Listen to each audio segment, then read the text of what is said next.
السلام عليكم ورحمة الله. فكرة الانتحار بتراود كتير جدا جدا من الشباب اللي هم من سن 15 سنة لسن 29 سنة. في ناس فكرت تنتحر يعني بطرق رهيبة جدا جدا. في منهم طبعا طالب الثانوية واللي عليه ضغوطات، والشاب اللي هو صاحبته مش عارف سابته او خطيبته، ومش عارف البنت اللي حبيبها مش عارف كتب لها ايه، او بمعنى صح اتجوز صاحبتها. الكلام ده كله بص، فكرة الانتحار بتيجي في ثانية كده، في لمح البصر كده. فكرة الانتحار يعني مش حاجه كده سهله خلاص بتيجي على العقل كده لا، لازم أن العقل بيفكر فيها ويودي ويجيب. طب انا هنتحر عشان ايه؟ طب ايه السبب او ايه المسبب؟ بيفكر في الموضوع كتير جدا جدا.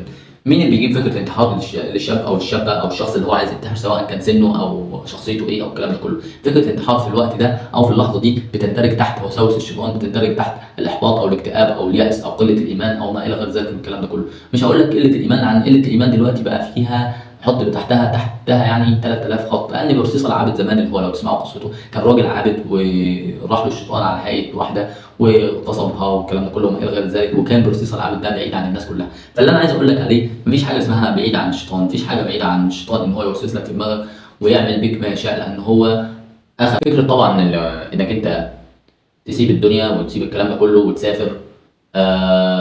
طبعا دي مش سهله.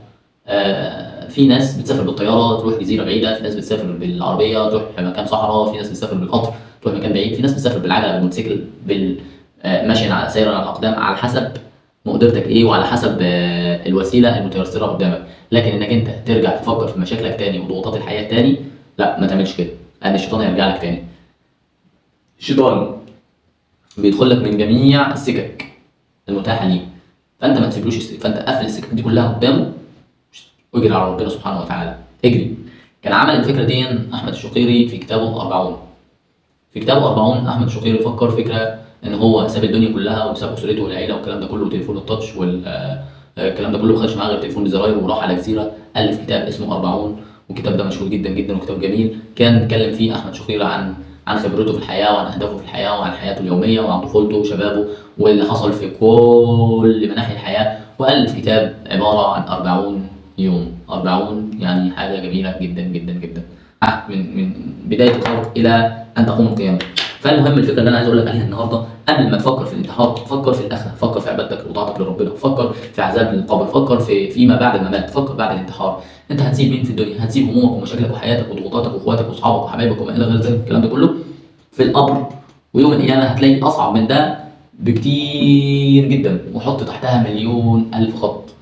في الآخرة أشد من الدنيا. الدنيا دي ما إلا إنها لحظات عابرة هتعدي عليك كده، لكن الآخرة هي اللي دايما في حياة الإنسان.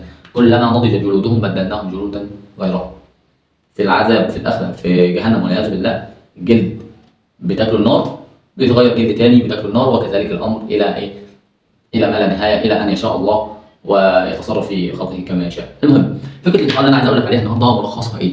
ملخصها إنك أنت بدل ما تروح لربنا عاصي ربنا سبحانه وتعالى، تروح على معصيه، تروح في عذاب القبر، تروح لجهنم والعياذ بالله. مش عايز اقول لك فكره الانتحار حرام ولا حلال ولا الكلام ده كله، ولا عايز انظر لك فيها، لكن عايز اقول لك قبل ما تجي لك فكره الانتحار فكر في فكره جديده، فكره ما جاتش لحد قبل كده.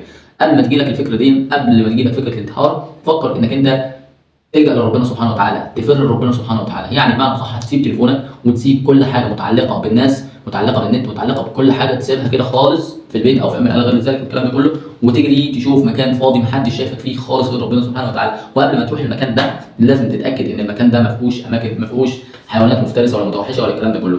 المكان يكون امن ليك بعيد عن الناس، امن ليك وبعيد عن الناس، تمام؟ طالما انك انت عايز تنتحر انتحر، بس الانتحار ده هيبعدك عن الام الدنيا. طيب انت عايز تبعد عن الام الدنيا، الجا لربنا سبحانه وتعالى وابدا في فكره جديده. كان اتكلم عنها دكتور قبل كده، قال لك انا بخاف من الموت، فطالما بخاف من الموت ما اعملش ليه حساب للموت. وراجل عقلاني، راجل ما فيش في حياته هموم ولا مشاكل ومرتاح ماديا ونفسيا وكل حاجه، فبيقول لك انا بخاف من الموت. طيب طالما انت بتخاف من الموت اعمل حساب الموت. فقال لك انا يعني حط كده في دماغه، تخيل كده في دماغه ان القبر ده اسود مظلم، مفيش انيس مفيش ونيس الكلام ده كله، لوحدك. هتعمل ايه؟ طيب عايز حد يونسني، عايز حد يبقى اتكلم معاه ويتكلم معايا، عايز ما احسش بالوحده، عايز يعني حاجه حلوه تسليني الكلام ده كله في القبر تحت، انك انت هتبقى ارض. فقال لك انا هبص على الجنب ده هحط فيه 5000 تسبيحه، وده 500000 استغفار، وده 200 صلاه على النبي، وده صلاه، وده صوم، وده عباده، وده زكاه، وده حج، وزود، وختمات للقران، ومش عارف ايه، وزياره مريض، والكلام ده كله. فالكلام ده كله كان فيه حاجه حلوه ليك، انك انت لما تنزل القبر تلاقي حاجه حلوه، وتلاقي الدنيا مرتاحه معاك تحت في القبر. لكن لو انت بصيت انك انت ما خدتش حاجه معاك من الكلام ده كله خالص، هتنزل تلاقي غيبه ونميمه وعذاب للقبر وظلمه ووحشه في القبر، والكلام ده كله، وضلمه في القبر. وطبعا الكلام في عذاب القبر واهوال يوم القيامه، واهوال العذاب بتاعت القبر، دي حاجات كتير جدا. طبعا انت كمسلم عارف الحاجات دي، لكن انت لو ديانتك في الدين الاسلامي طبعا ما اقدرش احدد انت. المهم سواء كانت ديانتك ايه، فر من الشيطان ووساوس الشيطان، والجأ لربنا سبحانه وتعالى. وطالما انت كده كده ميت، او طالما انت كده كده هتنتحر، خلاص يبقى بدل سيئاتك لحسنات. اجري، روح مكان محدش يعرفك فيه او شايفك فيه غير ربنا سبحانه وتعالى، واعبد ربنا الى ان تلقاه.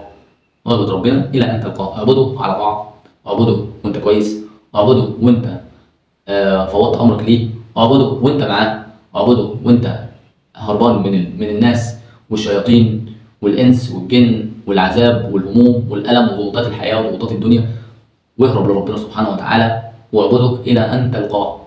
دي افضل طريقه ليك، افضل من الانتحار. الانتحار هتقع من فوق، خلاص انتهت حياتك بالدنيا، لكن في الاخره عذاب والام شديده جدا جدا جدا الى ما لا نهايه. فالحياه الدنيا تعدي كده، لكن الاخره هي التي تدوم. فنصيحه اخويه، الانتحار ملوش ثلاثه لازمه. الانتحار لا يؤدي الى راحه، لا يؤدي الى راحه نهائيه.